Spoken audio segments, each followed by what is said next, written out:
Assalamu alaikum warahmatullahi wabarakatuh. So my dear students, we start our lecture from where we stopped last time, I mean second time. So just to refresh our memory, we are going to for today's class, we are going to have a revision, and then those topics that we've talked about last time. So we are going to just brush over them. So I would just love you to have your note by your side so that whatever I'm trying to discuss now, you are going to be following it. Now, our first topic, if you check your note very well, you see that the first topic we started with was equilibrium of forces. Now, after that, we also look at pressure in fluids, and lastly, we look at linear momentum, where we discussed the three Newton's laws of motion. Now, to start with, let's look at equilibrium of forces. What we mean by equilibrium, as you all know, that a body is said to be in a state of equilibrium when the unbalanced force acting on such body or on that object is zero. That is, there is no unbalanced force acting on that body. What do you mean by unbalanced force? The unbalanced force can also be said to mean the resultant force or the net force acting on the body. It's possible that a body can be subject to two or more forces. So if all the forces acting on such body, their resultant effect give zero, such particular body or object will be in the state of equilibrium. And don't forget, we have types of equilibrium. And what are the types of equilibrium? We have the static equilibrium, and then we have the dynamic equilibrium. When a body is at rest, such body is said to be in a position of static equilibrium. And if a body is in motion but is moving with constant speed or constant velocity in such a way that its acceleration is what? Is zero, such body is said to be under the influence of dynamic equilibrium. Dynamic means when something is in motion, it's changing its position. And we also talk about the difference between resultant and equilibrium, if you check your note. And also we also look at how we can calculate for, or how we can determine the value of resultant and equilibrium. The resultant and equilibrium, they nearly mean the same thing. They have the same magnitude, but their direction are in opposite. So the direction of the equilibrium is opposite direction of the result of resultant. I want you to just verify this by checking your note. So let's quickly look at this example so as to tell us how you can find the resultant and the equilibrium. Now, consider this example. Example 1. Consider the diagram below. We are given two different forces, 25 newtons and another one 25 newtons, but the angle between them is 60 degrees. So the question asks us to find the resultant and also find the equilibrium. Mind you, anytime you are asked to find the resultant, because resultant and the equilibrium, they are just they are vectors. That which means we can specify them in both magnitude and direction. So take note, anytime you are finding the value of resultant, you make sure you find it in terms of the magnitude, and at the same time you find is direction, because they are all a vector quantities. Now, finding the solution to the resultant and then the equilibrium. For the first one, what you are going to do is to make this figure a complete parallelogram, so that we can apply parallelogram law of vector.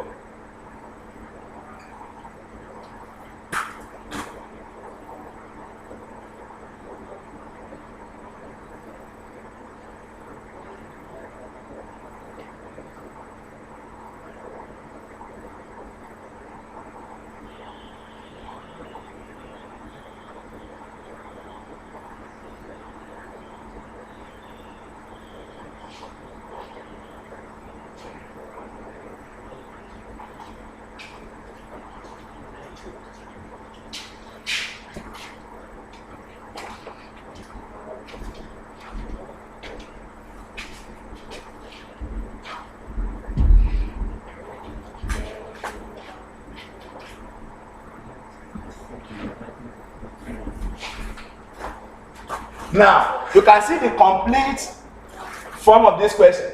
We are given two forces, 25 and 25 newton, acting at 60 degrees to each other.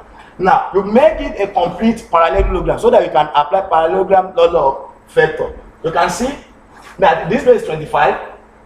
The answer also is 25 because parallelogram has two opposite sides to be equal. So then this side must also be 25, and likewise this way must also be 25. So the line passing through this is our resultant vector, and the opposite line here is the equilibrant vector. You can see that the equilibrant is acting in opposite direction to the resultant, so that for us to find the magnitude of, for us to find the value of the resultant, we can also use the magnitude of the resultant for that of the equilibrium. And how do we now find our resultant? We apply parallelogram law of vector, in which we can apply cosine rule to find the magnitude of the resultant and the equilibrium, and also we use sine rule to find the direction.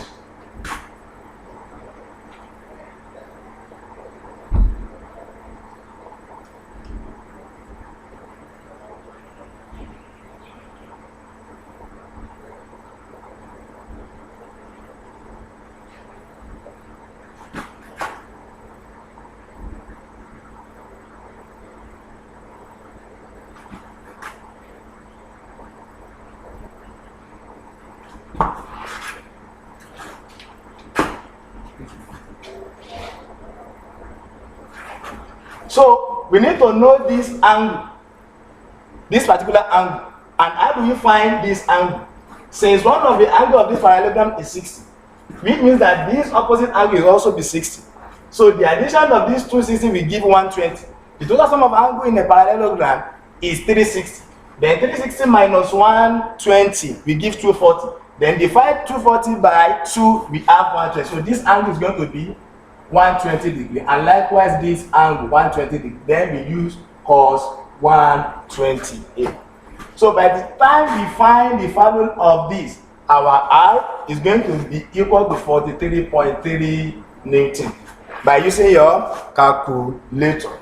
Now this 43.3 Newton gives the magnitude. Therefore, the magnitude of the resultant is 43.3 Newton. Now, to find the direction,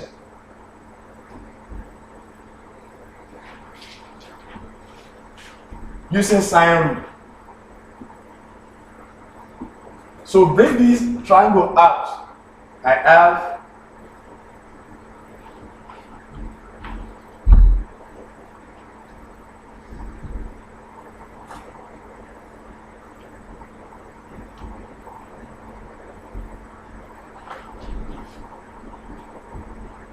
so my sine rule states that sine 120 over R, that is 43.3, equals sine theta over 25. If you use your calculator to find the value of theta, our theta here is going to be 30 degrees, which means the magnitude of the resultant is 43.3 Newton, and the direction, which is theta, of the resultant is 30 degrees. Now, to find the second question, which is the equilibrium, you don't need to stress yourself once you've calculated the magnitude and the direction for the resultant, because the resultant and the equilibrium, they mean the same thing. So the magnitude of the resultant is also the magnitude of the equilibrium.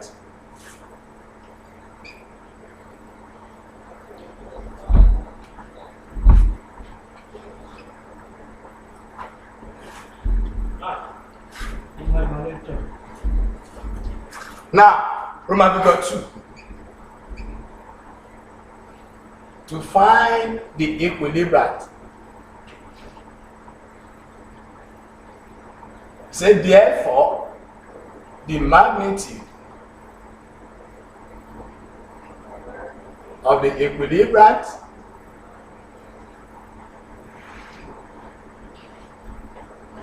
is also 43.3 Newton, but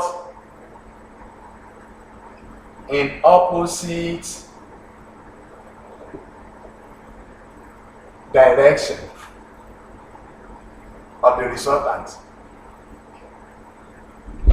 I think this is how you can find the value of the resultant and then the equilibrant. So for more explanation, you can consult your note. You have several examples in your note which talk about the resultant and then the equilibrium. Then another thing we still talk about under this topic, we talk about the stability of objects, in which we have three states of equilibrium. That is, we have the stable equilibrium, we have the unstable equilibrium, then we have neutral equilibrium. We also talk about the equilibrium of bodies in fluid, where we distinguish between the Archimedes principle and then the principle of flotation. And later in the topic, we also treated the relative density, the difference between the relative density and the density of the body, in which or where we discuss that density is the ratio of the mass of the body to the volume of that body, where the relative density is defined as the ratio of the density of a body to the density of equal volume of water. So our next topic after this will be pressure in fluids. Pressure in fluids.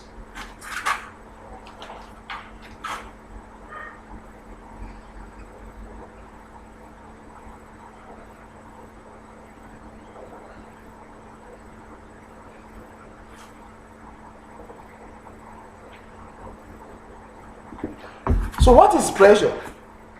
So pressure is defined as the ratio of the force of a body to the cross-sectional area of the body. Mathematically, from that definition, we understand that pressure, by the time we are talking about pressure, you must define it in terms of two things. And what are those two parameters? You talk about the force, and you also talk about the cross-sectional area. Those two parameters are very, very important. So from that definition, we have the pressure equal force over area, in which from this mathematical expression we can obtain the unit for specifying pressure, and the SI unit of pressure from here is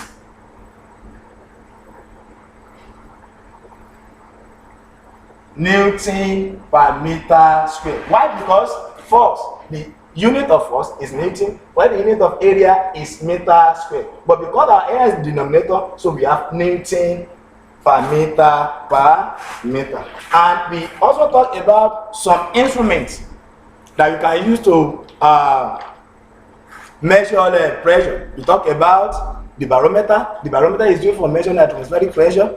We have manometer. Manometer is used for measuring gas pressure. And we have different units in which we can also specify our pressure. So among those units are, we have Pascal, PA. We have also Newton per meter. We also have bar from the word barometer. So that's why we are talking about the atmospheric pressure. And we also talk about torr from the word pericillin. So we also talk about millimeter mercury, and so on and so forth. So don't forget that 1 Newton meter per second equal 1 Pascal. And also another unit that we can also use to specify pressure is ATM. That is when we are talking about also atmospheric pressure. And 1 ATM equals 760 millimeter mercury. So you take note. You have everything in your note. And after this, we discuss Pascal's principle. And what is Pascal's principle? Pascal's principle says that the pressure exerted in an enclosed fluid is transmitted undiminished or evenly between the molecules of the fluid and to the wall of the what? Containing vessel. I repeat. Pascal's principle states that the pressure exerted in an enclosed fluid is transmitted undiminished or evenly between the molecules of the fluid in that enclosed container and to the wall of that container. And mathematically, from that definition, we understand that if we have an enclosed cylinder, in which this cylinder has two different columns or two different cylinders. In this case, we have small cylinder having small piston.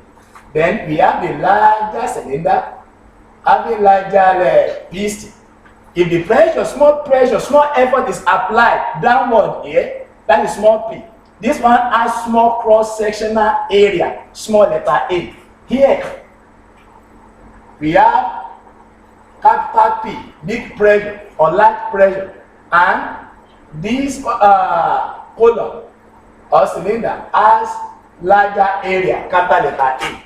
If small effort or small pressure is applied at this small cylinder, this pressure is going to be transmitted undiminished from this point to this other large cylinder. Thereby, there won't be any reduction in the value of the initial pressure being exerted at this particular point. So from Pascal's principle, we understand that small p then must equals what? Capital P. And from the definition of pressure, we understand that small p, that is the small pressure exerted at this point, be equal to small force, that is you apply small force to give larger force here. So I have small f over small area equal capital F over capital letter A. So this is the mathematical statement for Pascal's principle. And in this case, we can make any of these parameters the subject of formula depending on the one we are given and depending on the one we are looking for. For instance, if I know the small force being applied, I know the cross-sectional area of this small cylinder, I know the cross-section of this large cylinder, then I'm looking for what? For the resulting large force. Then I can make my capital letter F the subject formula so that my F equal small f times A over small a. So from this, we can easily conclude that when small f is applied, small effort is applied, so definitely this can perform a very large work on external body at this particular end. Now, and after this, we also look at how we can determine the relative density of bodies using two different methods. The first method is using the method of Hughes, and the second one is using the method of AS apparatus. You all have the diagrams of the two methods and the explanation of the two methods in your notes. So our last topic for the last time was linear momentum. So let's quickly go through that. Linear momentum. Linear momentum. Linear momentum. Linear momentum.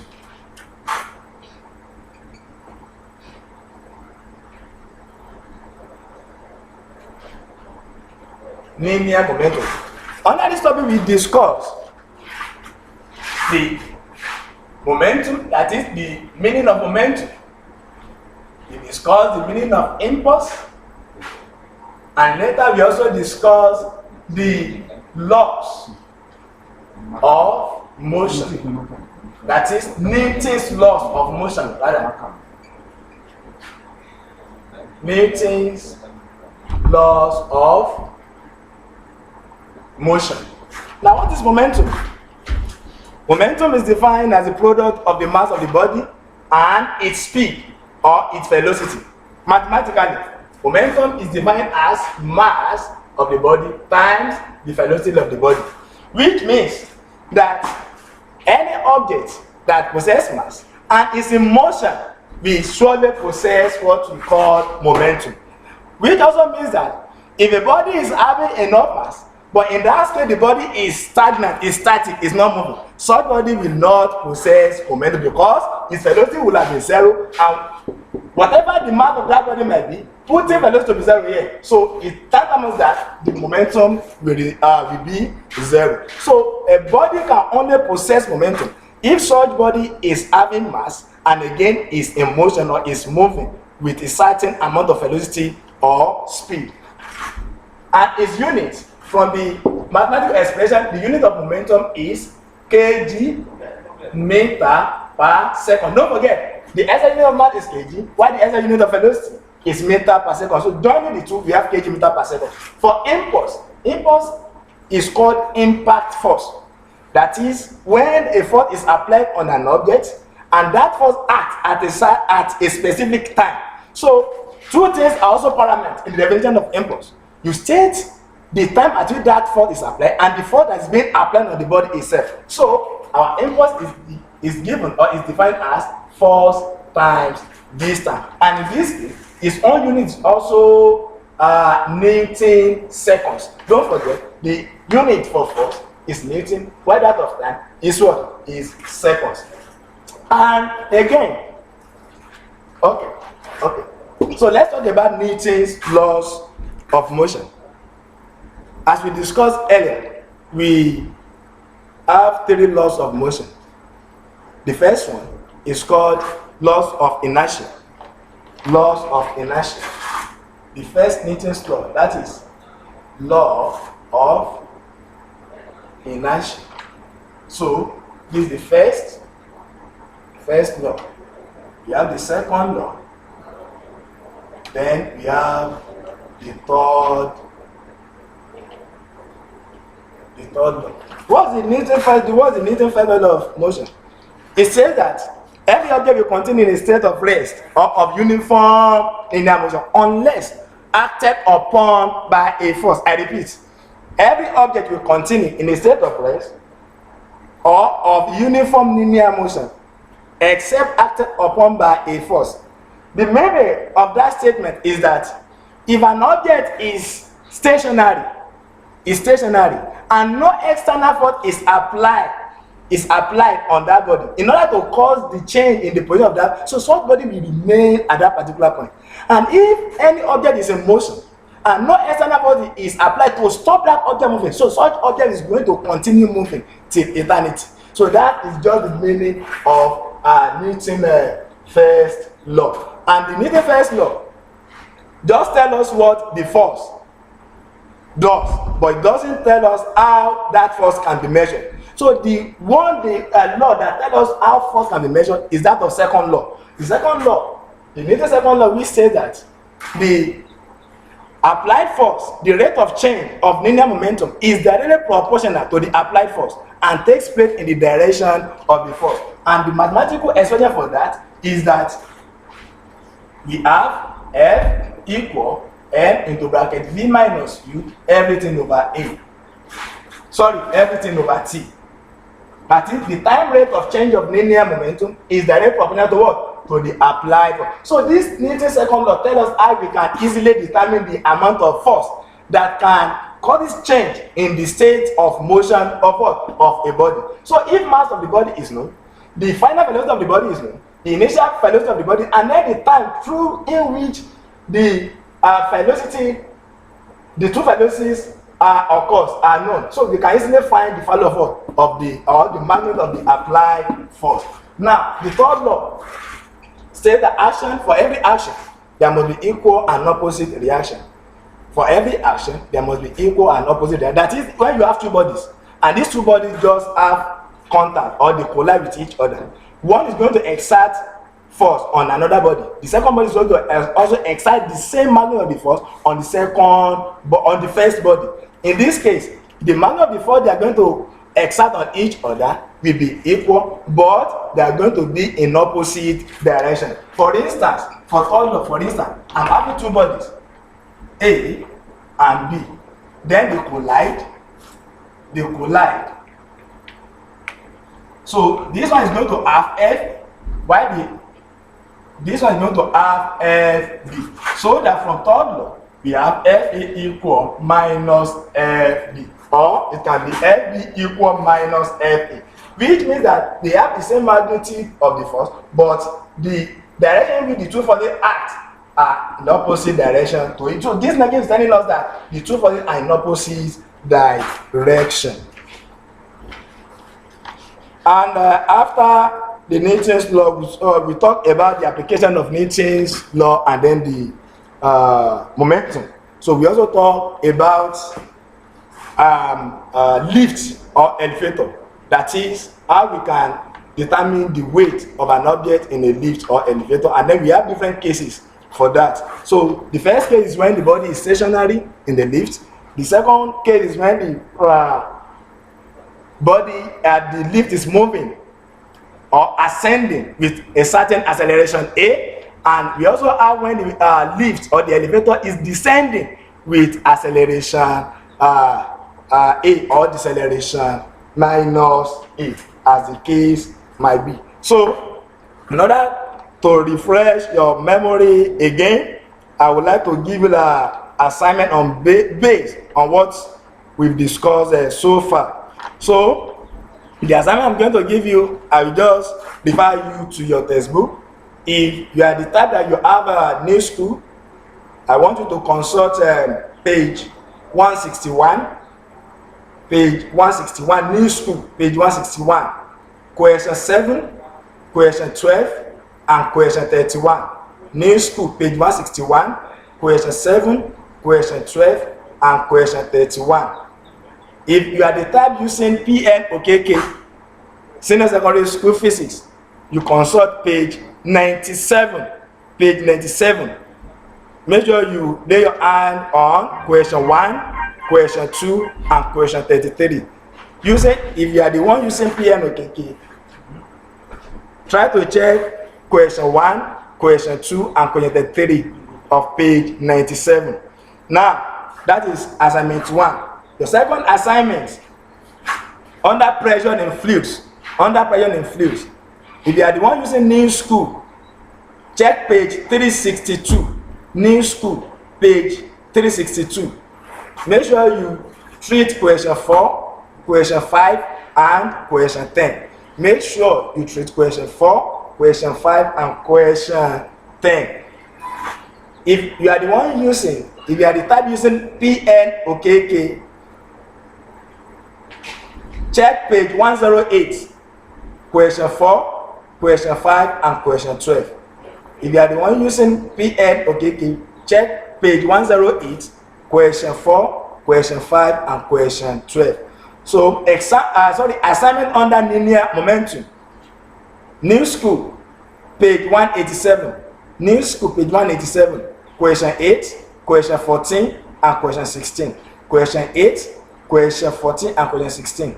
So PN OKK, check page 121, page 121, question 19, question 21, and question 25. So the third assignment I gave you is under the equilibrium of forces. So this is where we are going to draw curtain for today. And next time I call your way, I remain your Malam, Salako, like Bye for now.